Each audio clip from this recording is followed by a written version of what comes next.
Hello all, Brock Resney here. I was given the task of looking at our eighth grade students and looking at does IQ mean that students will be on the honor roll. So it's kind of an interesting topic thinking about does intelligence translate to the classroom? Does someone who is naturally just have that intelligence or those smarts they make honor roll. But what really this is talking about is grit and self-discipline. So this has kind of been in research lately and talking about students don't need to just be able to have that IQ, but if they can't apply it, what good does it do? So take the example of two students.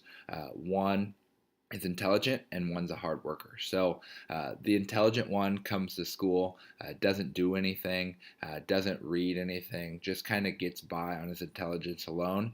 His intelligence essentially does nothing. It's good. It's no good. But the one that's hardworking goes and he seeks information and he seeks knowledge, and that allows him to or her to have more of an understanding of what they're doing and hold on to that knowledge for a longer period of time. So, looking at this research was interesting. And then looking at our students. Our school, as you know, is a rural school. It has 600 students from pre K to 12, 12th grade. We have one building, and all those that allows for some interesting interactions between our high school and our younger kids because they're able to kind of build those role models and those relationships with each other. In our eighth grade class, there's only 36 students, so a small sample size, but still some interesting things. What I liked about the small sample size is that I'm able to kind of know the students a little bit better, know their tendencies, know their background information, and really that showed me that data doesn't tell the whole story. And we know that as educators, that data doesn't tell the whole story because students come from different backgrounds, different family structures, different places in their lives, and we got to kind of meet them where they're at. So, looking at these 36 students, I went into our counselor and I talked to her about this information. And we don't test IQ. So, for an IQ indicator, I used our 2019 winter MAPS data, so reading, language, math, and science, and then our 2018 NSCAS test scores. That would have been last year when they were a seventh grader. So this is English language arts and math.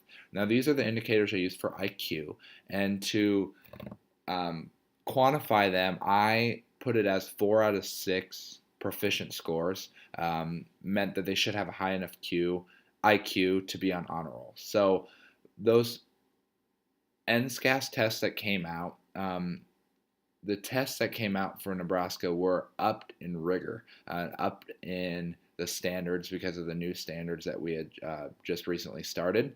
And so they were more of a challenge. So we had a lot of students who struggled with those NSCAS tests. And so I wanted to say that, they're doing well on maps, they're meeting those proficient benchmarks, then they should be able to meet those standards in the classroom as well. So the self-discipline, I used their first semester honor roll status for this last year. Our honor roll is 93% and above, so it is a challenge to get on honor roll. But I like that we have those high standards because those students are challenged to work hard and they're challenged to show that they know what they're talking about. So for my research, I had 4 categories. IQ and self-discipline was the first one. This had 14 students in it.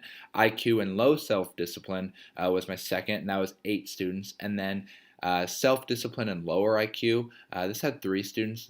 These were my outliers, and these were the ones that the research really talks about, where they have that self-discipline and that drive and that grit to get through the things in the classroom, but when it comes to testing, they might struggle a little more on testing. They aren't able to go and do their research and find the information like they might be able to in the classroom. They just have to sit down and take a test, which has higher stress levels on it, more anxiety, those kind of things where they might struggle a little bit more. And then my last 2 were average, which had 3 students, and lower IQ, which had 8 students.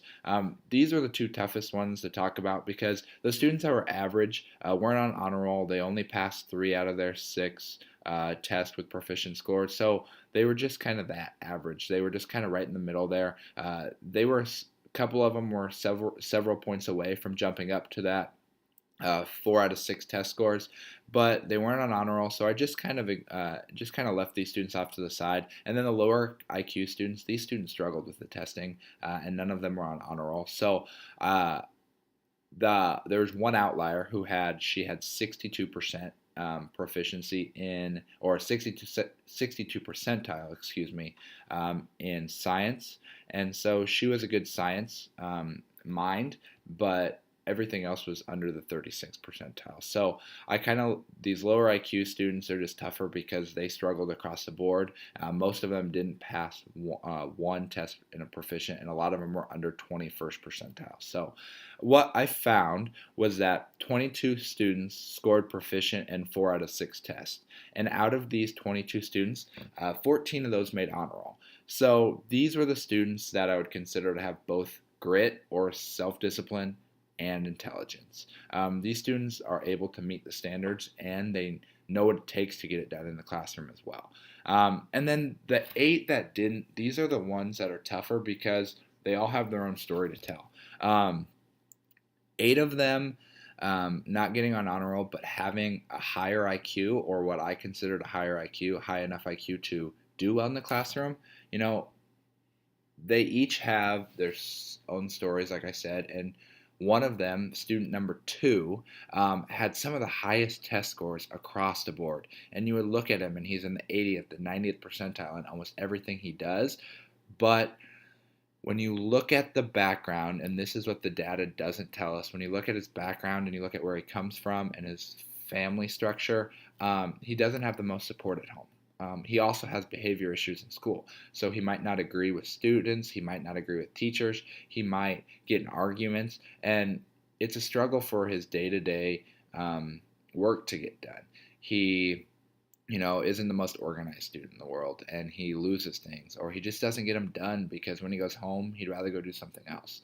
So that is what I'm talking about when I say, the data is great, but it doesn't tell us the whole story. There are 2 other students that had fairly high scores as well, and these students were close to, or they were proficient in 4 of the 6 tests, but where they failed was the honor roll.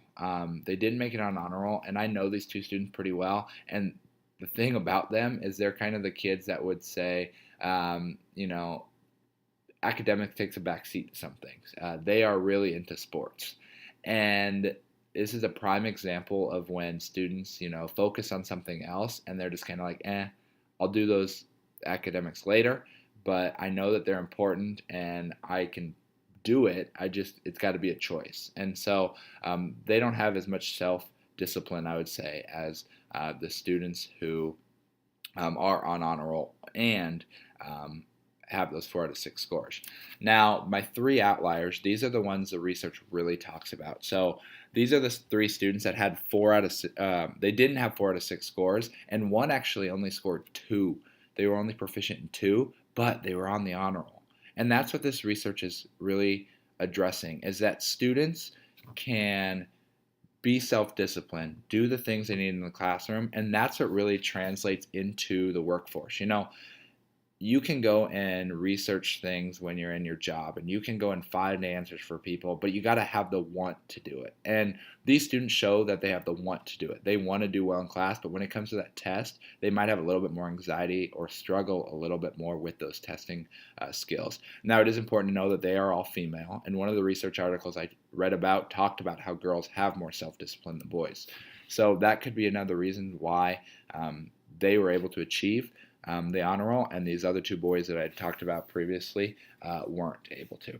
And the last thing, I want to kind of leave us with a question. So what should we do as a district? Is it important to just get this information over to the students and have that high IQ, or is it more important to focus on the self-discipline? And I think the research and my data shows that it's more important to have that self-discipline. If we can teach students to go out into the world and be okay with that struggle, and when they are being frustrated and they are struggling, that's probably the best place for them to be in. that is where they're growing, and that's where they're doing the things that they need to do, and they're challenging themselves. And ultimately, that's what we want our students to do: challenge themselves and to go out and be a productive member of society. So thank you for your time. If you have any questions, please let me know.